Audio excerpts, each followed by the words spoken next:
एक शहर में रमेश नाम का व्यक्ति अपनी पत्नी और 2 बच्चों के साथ रहता था। उसी घर में उसकी बूढ़ी माँ यानी दादी माँ भी रहती थी। जब रमेश छोटा था तब उसकी माँ ने बहुत संघर्ष करके उसे बड़ा किया था। उसके पिता के गुजरने के बाद उन्होंने ही पूरे घर की जिम्मेदारी उठाई थी। लेकिन समय के साथ सब बदल गया। अब रमेश अपनी नौकरी, पत्नी और बच्चों में इतना व्यस्त हो गया था कि उसे अपनी माँ के लिए समय ही नहीं मिलता था। दादी माँ अक्सर चुपचाप घर के एक कोने में बैठी रहती। वे बच्चों से बात करना चाहती, लेकिन बच्चे मोबाइल और टीवी में व्यस्त रहते। एक दिन दादी माँ बैंक गई।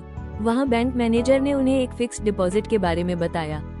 यह एफडी उनके पति ने अपनी मृत्यु से पहले उनके नाम पर करवाई थी, जिसके बारे में उन्हें पहले पता नहीं था। अब वो रकम काफी बढ़ चुकी थी। दादी माँ ने पहली बार महसूस किया कि अब वे अपने जीवन के फैसले खुद ले सकती हैं। उस शाम उन्होंने रमेश से कहा, बेटा, मैं कुछ दिनों के लिए गांव जा रही हूँ।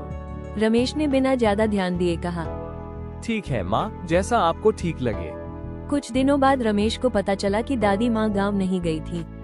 वे अपने कुछ पुराने दोस्तों के साथ घूमने निकल गई थी। कभी तीर्थ यात्रा, कभी पहाड़, कभी पुराने शहरों की सैर। उन्होंने पहली बार अपनी जिंदगी को अपने तरीके से जीना शुरू किया था।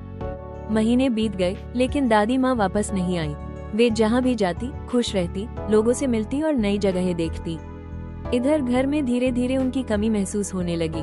बच्चे बोले, पापा, दादी की कहानियाँ बहुत याद आती हैं। रमेश भी कई बार सोचता कि उसने अपनी माँ को कितना नजरअंदाज किया था।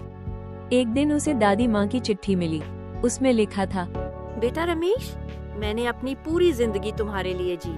अब थोड़ी सी जिंदगी अपने लिए जीना चाहती हूँ। चिंता मत करना, मैं खुश हूँ। कभी याद आऊँ तो बस इतना सोचना कि तुम्हारी माँ अब सच में हॉलिडे पर है। चिट्ठी पढ़कर रमेश की आंखों में आंसू आ गए।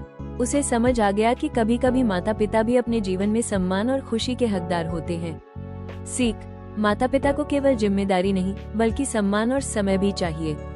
कभी कभी देर होने से पहले उनकी कद्र कर लेनी चाहिए।